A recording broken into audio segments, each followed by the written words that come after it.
Esselamu Aleyküm. İyileşler, izde olanlar. Salamu Aleyküm. Hayırlı Cuma olsun. Nasip olsa bugün mübarek Cuma günü. Hayırlı Cumalar olsun emmelere. Ve nasip edenlerin orada ayının 12'si. Nasip edenlerin Hicri kamarı yılın 1445 ve 2024 yılın 20. Martı. Ve bugün nasip olsa dünkü kalan yerimizden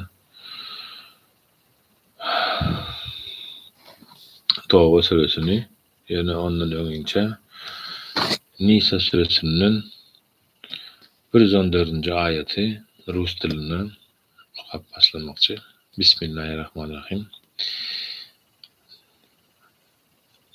Ayat An-Nisa, Сура Ан-Ниса, аят 114. И в большинстве тайных разговоров людей, бесед и скрытых мыслей нет добра, потому что зло возрастает в тайне. Но если их тайные беседы посвящены добрым делам, милостыне, примирению людей между собой, тогда это является добрым делом. И кто его совершает, чтобы получить благоволение Аллаха и Его милость, тому Аллах, слава Ему Всевышнему, дает великую награду в ближайшей жизни и в будущей. Садакаллаху лазим. Ve Tawba suresi dün neticeden birden 50. ayete çelle okuduk. Ve bu neticede 51. ayetten devam edeceğiz ve Tawba suresini bilendirsiniz. Yekece 7. süre Kur'an-ı Kerim'le önünden Allah'ın adları tutulmaya, yani Bismillahirrahmanirrahim deyip başlanmaya, taşlanıp kovulan şeytanın şerrinden Allah'a sığınıyorum deyip başlıyor. Taşlanıp kovulan şeytanın şerrinden Allah'a sığınıyorum. Ayet 51. Ayet 50. Sana kovuluğun gelmegi oları gıynandırar. Eger bir bela uçrasan akıl satan bolup beýle boljağını öňdenen bilýärdik. Ätiýaşly hereket edenimiz gowy bolaýdy. Biz has öň hemme zadyň hasabyny çykartdyk. Siz hem öz ýagdaýyňyzy seredin diýip, keýpleri kök halatda mes bolup izlerine öwrülip giderler. Ey Muhammed aleyhissalatu vesselam, sen olara aýt. Allah biz barada näme takdir eden, näme yazan bolsa, başymyza diňe şol geler. Himayetgarymız hem onuň özüdir. Allah Taala'dır. Şonuň üçin möminler diňe Allah'a dayanıp onu bil baglasynlar. Münapyklara biziň başymyza geler öýdüp garaşýan zadyňyz iki ýaxşy zatdan, ýeňişden ýa-da şehit bolmakdan başga näme bolup biler? Biz bolsa Allah'ın ya öz tarapyndan ýa-da biziň elimiz bilen sizi azaba duçar etmegine garaşýarys. Garaşyň bakaly bizen garaşýarys. Allah ýolunda sizin gövünli gövünsiz beren sadakalaryňyzyň hiç biri kabul bolmaz. Çünkü siz ýoldan çykan pasyk kowmsyňyz diýip aýt. Olaryň sadakalarynyň kabul edilmezliginin ýeketek sebäbi olar Allah we onuň ilçisine ynanmaýarlar. Namaza ýaltalyk bilen gelýärler, beren sadakallarynda ýürekden däl-de gövünsiz berýärler. Olaryň gazananlarynyň çağalarynyň köplügine olaryň gazananlary çağalarynyň köplügi seniň gözüň gitmesin. Çünki Allah şolar sebäpli bu dünýäde synaglaryny kynlaşdyrmagy, olaryň oza kapy bolup jan bermekligini isleýär. Münapyklar Allah kasam edip özleriniň sizdendiklerini öňe sürerler. Aslında olar sizden däldir. Taky olar kapyrlaryň düşen ýagdaýlaryndan heder edýändikleri sebäpli zähresi ýarylan kowumdyr. Eger penalanjak bir ýer, ýerip boljak gowak, hatda başlaryny sokup biljek bir deşik tapsalar, şol wada şol tarapy ylgarlar. Olaryň käbiri seniň zekaty we sadakalary paýlaşyňa dil ýetirýärler. Bu mal mülklerde özlerine pay verilse, şat bolup berilmese derhal gaharlanyp öýkelýärler. Eger olar Allah'ın ve onun ilgisinin özlerine berenlerine razı bolup, Allah bizim için yeterli hossardır. Ol öz pazlı kerem bilen ilgisi arkaly bize elçiler, bizim islegimizdeni Allah'ın razıçılığıdır deyip aýtsalardy, bu özleri için elbette has gowy bolardy.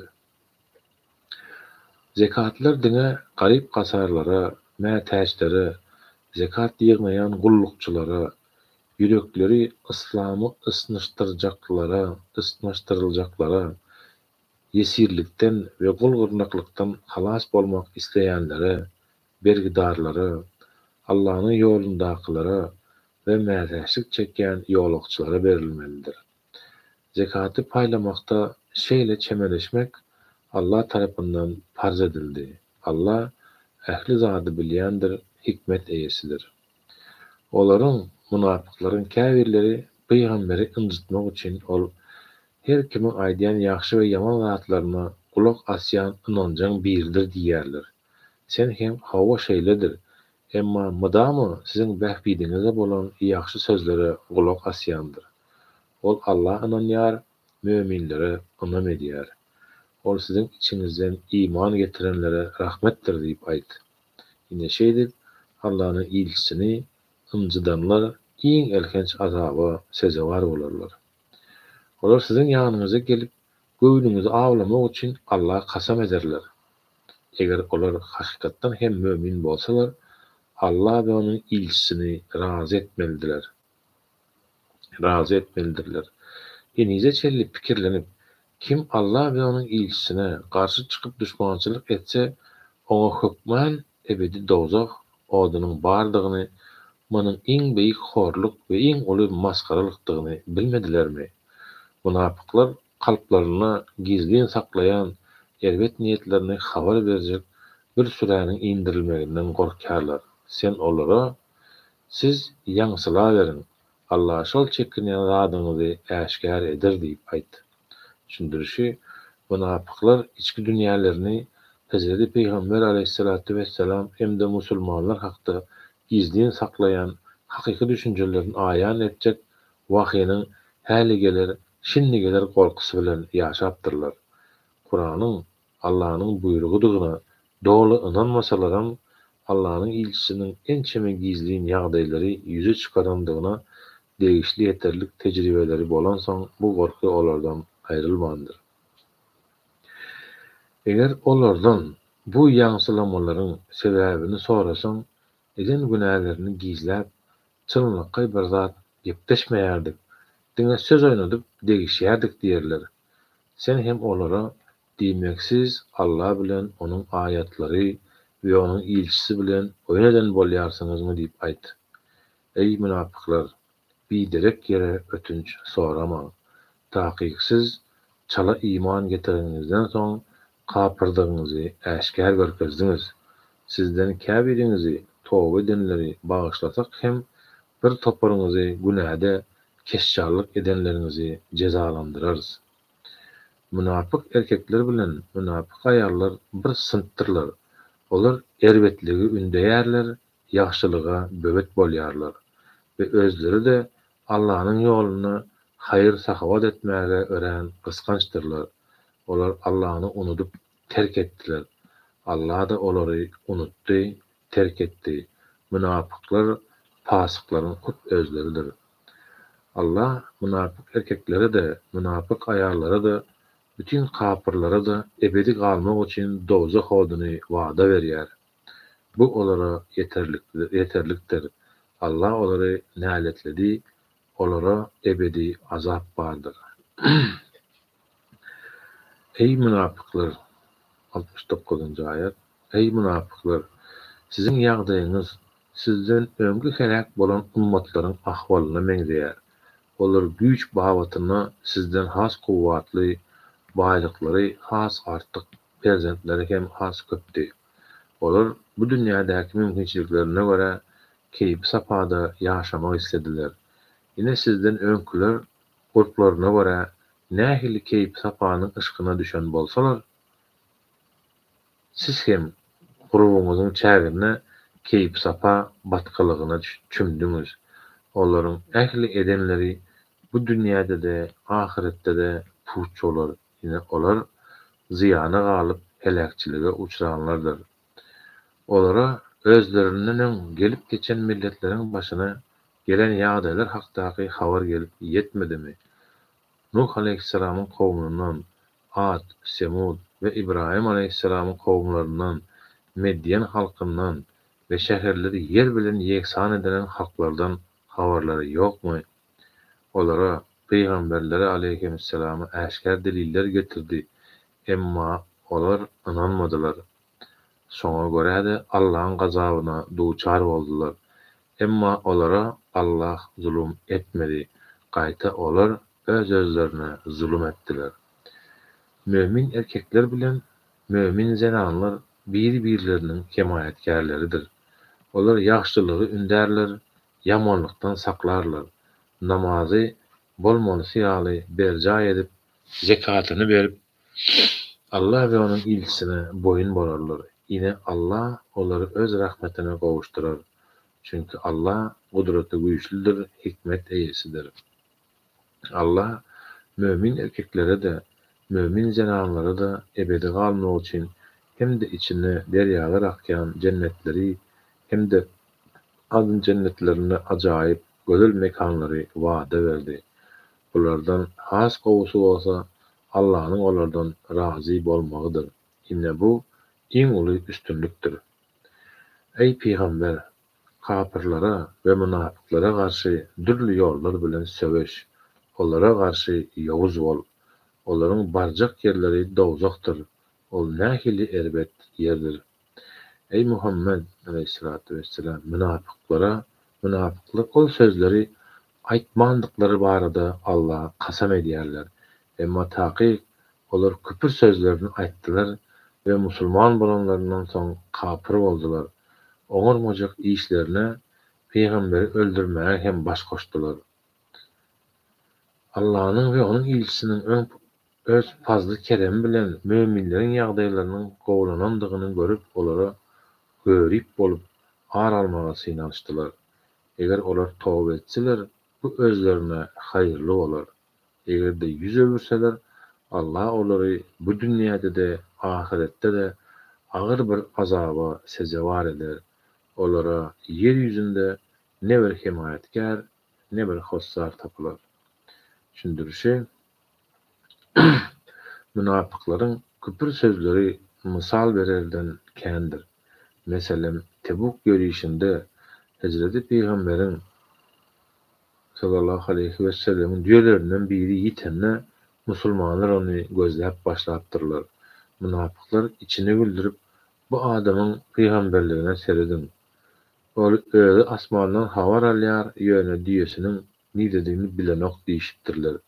Başka bir tarapdan Hazreti Peygamberin aleyhissalatu vesselam'ın koşunynyň Bizantiýa tarapyndan derbi dağın ediljekdigine akçam unanyp Abdullah ibn Übey Medine hökümdar bellemäge taýarlanyp başlapdylar. Olaryň käbirleri eger Allah bize bereketinden berse, biz hökmen zekat hemde sadaka bereriz. Elbette ýaşy insanlar bolarys diýip söz beripdiler. Emma Allah olara bereketinden baýlyk beren wagty husytlyk edip mal mülküň zekatyny bermediler. Bolmanda da olar hakdan yüz öwürüp kümsüklik edip ýörerdiler. Sadaka bereriz, ýaşy insanlar bolarys diýip Allah beren sözlerinden dänendikleri ve iman getirdik diýip yalan sözlendikleri sebäpli Allah olaryň kalplaryna kıyamet gününe çelli dowam etjek bir 200'lük saldy. Olar münafıklar Allah'ın olaryň sözlerini de pışırdılarını da eşidýändigini, üstesine Allah'ın ähli gaýyplary da anyk bilýändigini bilmedilermi? Möminlerden farz zekatından başka göwnünden çıkarıp sadaka berenlerin şeýle hem gara zähmeti bilen gazananynyň zekat farz bolmasa da sadaka veren müminlerin üstesinden gülenler ine Allah olaryň özlerini gülkünç ýagdaýa getirip maskara edendir we olara diýsen elkenç bir azap garaşýandyr. Düşündirişi münapyklaryň ören yaramaz kişilerdigi ayatda juda äşkär beýan edilýär. Özleri baý bolsalar-da halka zat bermeýärdiler. Elinden geldigiçe köp berenlere bolsa özlerini görkezmek üçin edýärler diýip günäkärleýärdiler. Garyp bolandykları üçin az berenlere bolsa bulara seredin. Bizantiýa imperatorlarynyň galalary bularyň sadakalary bilen weýan ediljekmiş diýip ýaňsylaýardylar. Üstünlerinden gülýärdiler. 80 ayet. Sen olur için isle Allah'dan günahlarını geçmegini dilek et, isle dilek etme. 70 gezip qaytalasan da, her näçe yalkaw dilesen de, Allah olary bağışlamaz, hawa şeyler. Çünkü olar Allah'ını ve onun ilgisini ikrar etmän karşı çıktılar. Allah da bular ýaly pasklar toplaryny dogry ýola salmaz. Söwüşe çıkman, Allah'ın ilgisinden ayrılıp izde galanlar bu boluşlaryna hezil etip begenitdiler. Allah'ın ýoluna mal mülkleri ve can tenleri bilen söwüş etmek islemän bu kızgın howada ýörüşe çıkylarmy diýdiler. Sen olara dozak ody mundan hem howurludyr. Oňa nädip çagarkaňyz diýip aýt. Käşke muňa göz ýetirip pikirlensediler. Goý olar gazanan günahları sebäpli bu dünýäde biraz gülsünler. Soň ahiretde onun cezasyna köp aglasynlar. Eger Allah seni bu ýörüşden, Tebukden sagaman ýerine dolandyrsa, sen hem olardan bir topara duşsaň we olar başga bir sebäşe bilerlikde gitmek üçin senden ruhsat sorasalar, sen olara aýt. Meniň bilen bilerlikde hiç haçan ýörüşe çykmarsyňyz. Meniň ýanymda düşmana garşy söwüşmersiňiz. Näme üçin öňkü gezek söwüşden galdyňyz? Indi hem izde galanlar ayal oglan uşak bilen oturuverin. Olardan ölenleriň cenaza namazyny okama. Hayır dua etmek üçin olaryň mazarynyň başynda da durma. Çünki olar Allah'ny we onun ilgisini tasdik etmediler. Hem de ýoldan adaşan pasklar hökmünde helak boldular. Olaryň gazananlarynyň çağalarynyň köplügine senin gözün gitmesin. Çünkü Allah şolar sebäpli bu dünýäde synaglaryny kynlaşdyrmagy, olaryň olsa kafir bolup can bermekligini isleýär. Allah iman getirin ve onun ilgisi bilen birlikde söwüşe gidin diýip bir süre inan wagty olardan baý we gurply kişiler ýörüşe gitmejek bolup senden ruhsat sorap, bizi goýup git, biz izde galýanlar, aýallarymyz we çağalar bilen bolaly diýerler. Şeýdip söwüşden izde galanlar, aýallar we çağa çugalar bilen birlikde galmaga razy boldular. Olaryň kalplaryna möhür basylandyr. Olar söwüşin hikmetini, Allah'ın ilgisine boyun eğmekdäki bahtiýarlygy duymazlar. Ýöne Peygamber ve onun bilen birlikde ýanyndaky müminler mal mülkleri hemde can tenleri bilen söwüş etdiler. Haýryň ähli görnüşi olaryňkydyr. Salamaty etenler, halas bolanlar hem şolardyr. Allah olara aşağından deryalar akýan cennetler taýýarlady. Olar şol ýerde hemişelik galarlar. Inne bu iň uly üstünlükdir. 90. Çarwalar, bedeviler söwüşe gidip bilmeýändiklerine sebäp bahana getirdiler we özlerine ruhsat soradylar. Allah we onun ilgisine yalan sözlänleri bolsa ruhsat soramazdan oturdular, söwüşden galdylar. Olardan kafir bolanlar diýsen elkenç bir azaba sezewar bolarlar. Düşündirişi çarwalar diýip çölde ýaşaýan bedeviler, çölde ýaşaýan, göçüp gonyp gören sehraý araplar gözeňine tutulýar. Her bedevi çarwa beýle bolmasa da olar umuman ýaşaýan çöl şertleri bilen bagly, gödek we gazaply häsiýetli bolýarlar. Şeýle bolan soň olaryň küpüri ve ikiyüzlülügi de agydyk edýändir. Eger münapyk bolman, Allah we onuň elçisine ýürekden iman getirip nesihat etseler, olara söwüşden galandykları üçin günä bolmaz. Çünki olar izde galmak bilen ýurtlaryna haýra degijek kişilerdir. Ýagşylyk edenlere bolsa käýinç ýokdur. Taky Allah bagyşlaýjydyr, rehim şepaatlydyr. Özleri üçin müner ýaly bir zat isläp, seniň ýanyňa gelenlerinde size müner ýaly bir zat tapmaýaryn diýen wagtyň zerurlyklaryny üpçün etmäge ýagdaý bolmasaň, gynanjyna göz ýaşlaryny döke-döke ize gaýdanlary da ýazgyrmak dogry däldir. Aýyplamak gerek bolsa, baý we gorpuduklygyna garamazdan söwüşe goşulmazlyk üçin senden ruhsat soranlar, bahana tapanlar aýyplanmalydyr. Ine olar aýallardyr çağalar bilen izde galmaga razy boldular. Allah da olaryň kalplaryna möhür urdy. Indi olar hakykaty bilmezler. Söwüşden ize gaýdyp, olar bilen duşuşsaň, söwüşe gitmändikleriň bahanalaryny, uzurlaryny aýdarlar. Sen aýt, bir derek ötünç sorama, size inanmaýarys. Çünki Allah bizi sizin ahwallaryňyzdan habarly etdi. Bundan beýlegem etjek her bir zadyňyzy Allah'da ilçide görüp netije çıkarar. Son gizliğini de, aşkarı da bilýäniň Allah'ın huzuruna eltilersiniz. Ol bütün edenlerinizi birin öňüňizde goýar. Söwüşden dolanyp, olaryň ýanlaryna baran wagtyňyz özlerini bağışlamagyz üçin Allah'ın ady bilen kasam ederler. Siz olardan yüz öwürüň. Olardan hasap sorama. Çünkü olar şeýle murdar kişilerdir. Hasap soramak, käýemek bilen ýola gelmezler. Edip gören günäleri sebäpli olaryň mekany dowzak bolar. Sizi razy etmek üçin Allah'ın ady bilen kasam edýärler. Ýöne bilip goýun, siz olardan razy bolsaňyz da ýoldan çykan ol pasyplardan Allah hiç haçan razy bolmaz.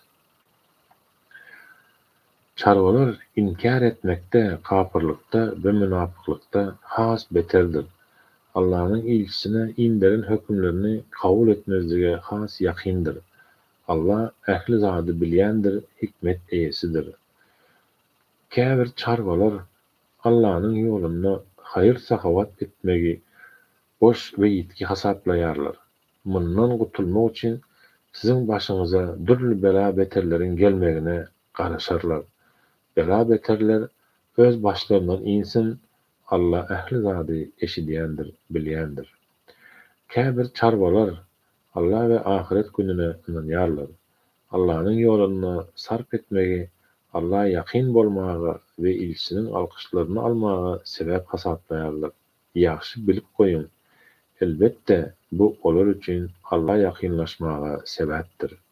Allah olary rahmet diyarı bolan cennete yerleştirer. Taky Allah bağışlayıcıdır, rehim şepaatlıdır.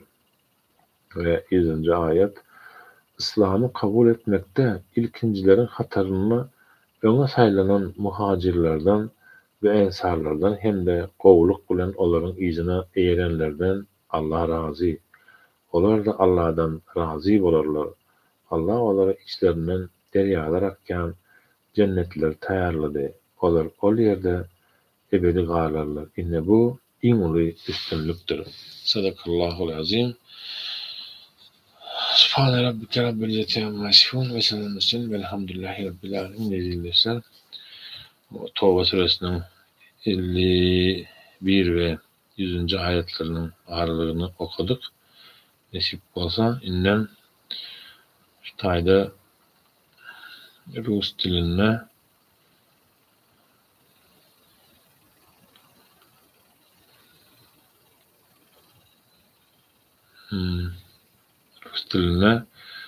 Ali İmran suresinin 111. ayetinin okak geçecek Rus diline.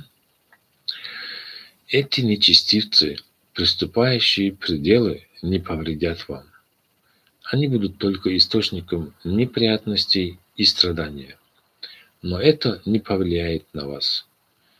Если они будут сражаться с вами, они потерпят поражение и обратятся вспять. Им не одержать победы над вами, пока вы будете искренне верить, повелевать доброе, удерживать и одерживать от худого. Üstürilmeli öğrenmeli kuvvet piyattan çıktı. Şimdi men bunu Türkmençede aydayın. 1-11. ayeti. Ali İmran suresinin 1-1. ayeti. Olar size eziyet berip Bismillahirrahmanirrahim. Olar size eziyet berip incitmaktan başka hiç kili ziyan berip bilmezler. Eger olar sizin bilen sövüşseler, arkan öwürlüp kaçarlar. Soň olara hiç kim yardım bermez.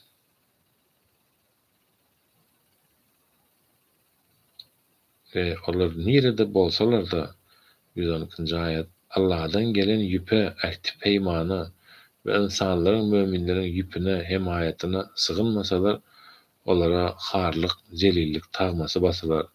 Olar Allah'ın gazabına duçar olup, olara miskinlik tağması basalandır. Bu oların Allah'ın ayetlerini inkar edendikleri ve nahak yere peygamberi öldürendikleri sebeplidir. Bu hem oların öňünden bäri asy bolup, hetten aşa geçendikleri üçindir.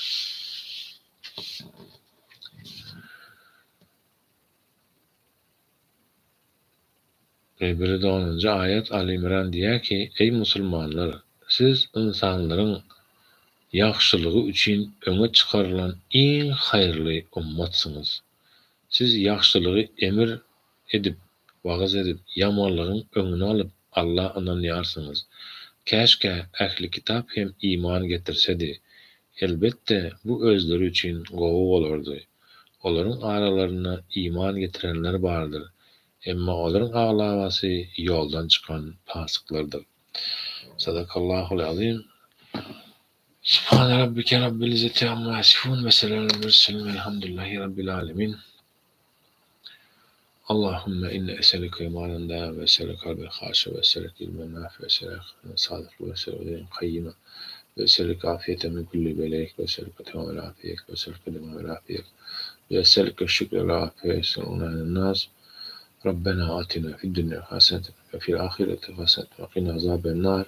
Rabbena ighfirli ve li ve lideybil musa bi rahmetike ya erhamer rahimin. Allahümme eşkiliz zalimine biz zalimin ve ehrijne beynehim salimin. Amin ya rabbil alemin. Euzubillahi mineşşeytanirracim. Bismillahirrahmanirrahim. Huvallahu'llezî la ilahe illâhu alimul gaybi veşşehâde huverrahmanirrahim. Huvallahu'llezî la ilahe illâhu el-melikul kuddüsü's selamul mü'minul müheyminul azizul cebbarul mütekebbir. Subhanallahi amma yüşrikun. Huvallahul halikul bâri'ul musavvirul lehul esmaül hüsnâ yusebbihu lehu mâ fissemâvâti vel ard ve huvel azizul hakim. Sadakallahul azim. Subhane rabbike rabbil izzati amma yasifun ve selamun alel murselin velhamdülillahi rabbil alemin. Sadakallahul azim. Subhane rabbike rabbil izzati amma yasifun ve selamun alel murselin velhamdülillahi rabbil alemin. Elhamdülillah, elhamdülillah, elhamdülillahi rabbil alemin. Errahmanirrahim. Maliki yevmiddin. İyyâke na'budu ve iyyâke nestaîn. İhdinas sıratal mustakim. Sıratal lezîne en'amte aleyhim. Gayril mağdubi aleyhim veleddallin. Amin. Ya Allah'ım ya Rabbim, yurdumuzda, vatanımızda, dünyanın belli yerlerine Çağlar yetim bolmasyn, diri yetim bolmasyn, diri ýeşir bolmasynlar çağlar ene atalaryna, atalar ene atalar çağlaryna gowuşsunlar. Ýurdumyzda gülgülistanlyk bolsun, paraçylyk bolsun. Peýgamber aleyhissalatu vesselam hem buýruşy alap, zalym sultana garşy hakykaty aýdyp bilýän mert halkdygymyzy ýene bir görkezmeli wagty gelipdir we Allah Taalanyň bizi bu dünýäde synagdan geçirýändigini ýatdan çykarmaly we onuň synagyndan halal ýol bilen, hak ýol bilen huzuruna da onu razy etip biljek amal bilen çykan beýnelerinden eýlesin. Haýyrly bir amal etseliň Allah Taala niýetimizdäkini, kalbymyzdäkini bilýändir. Kalbymyza görä haýyrly amal bersin we huzurunda özünden razy bolan bendeler eýlesin. Amin ya rabbil alamin. Rahmetke arhamar rahimin. Allah'a emanetin değildir. Hayırlı cumalar. Nehip bolsa ertiriden selerlikten son görüşürüz. Selerlik vakti. Allah'a emanetsiniz. Özünüzü gowşeredin. Zalimden gorkmaň, düşmandan gorkmaň. Diňe Allah'a iman. Tüveleme gözlegmesin. Diriliş Türkmen gelip yetiştin. Efir yapmat edin. Özüne gowşeret. Ertirde çykyş edýän bir diňle şu taýda bir Toba suresynyň ayetlerini okudum. Bir diňle eger halka aýdylmaly atlarym bar, düşündirmeli ýerlerim bar. Bileriz, öwreneriz inşallah. Allah ýardymjymyz bolsun. Allah zalimleri ýol berjek däldir. Pasyklara, münapyklara ýol berjek däldir. Hakyky iman edenlere emri bil maruf, nehy anil münker diýip gowy işlerin haýyryna, uğruna geçenlere ýardym etjekdir. Sanymyz artdyrsyn inşallah. Allah emanet etsin.